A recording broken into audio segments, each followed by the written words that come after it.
It is again the story of our Father in heaven who sent his Son to this world to build a bridge from earth to heaven that we might see and believe and take advantage of.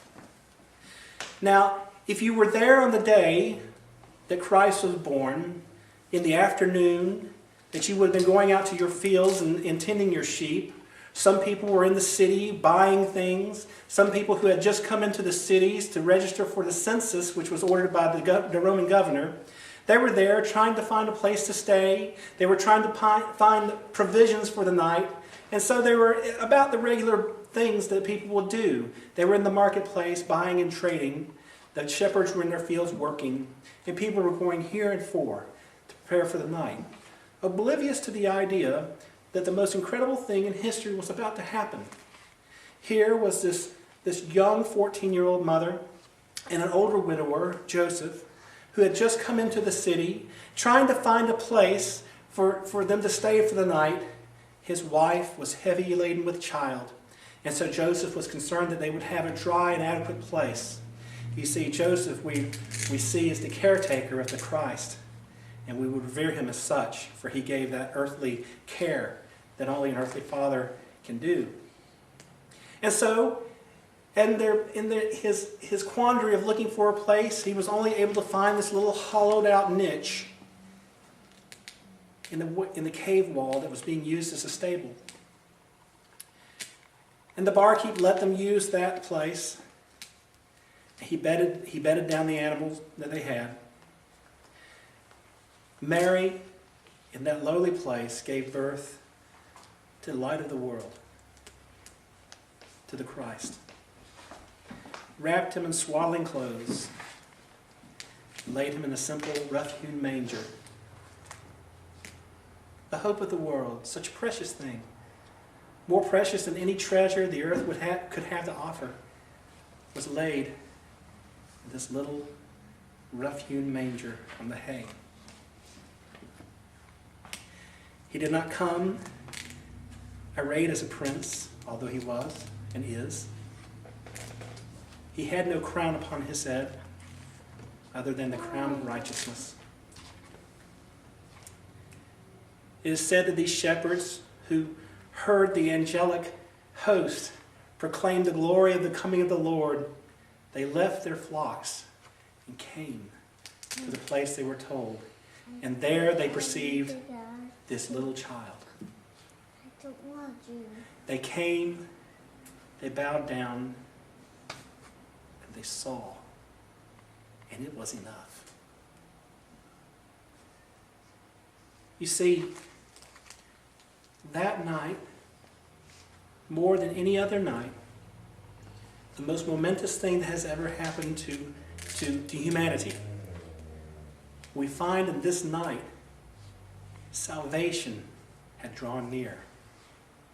God had drawn nearer to humanity more than any such time,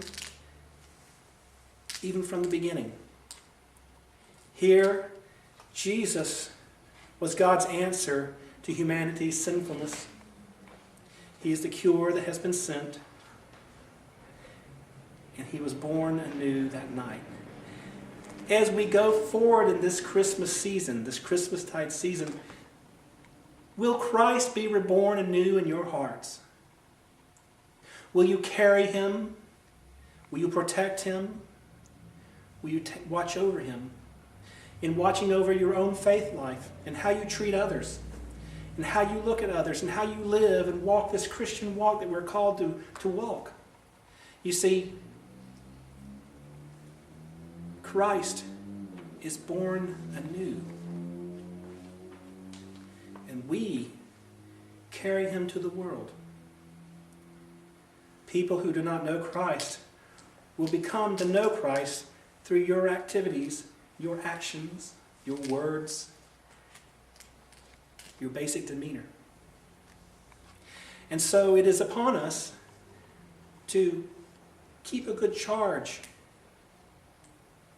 over this newborn Christ born in our hearts, that he may in turn grow in us. You see, if you profess to love this Christ as born anew, and yet you do not love your neighbor, then you do not love Christ. If you have anger against your neighbor and you refuse to forgive, you shall not receive forgiveness. It's just the facts. And so, in carrying this Christ into the world, ask yourself, where am I in regards to my people around me? Where am I standing in regards to Christ in my heart? You see, if we truly have the love of Christ, we will manifest that love in everything that we do, in everything that we say. And so it is very difficult to stand against the things that draw us away from Christ, but it's a necessary fight. It is a necessary and obligatory fight that we have.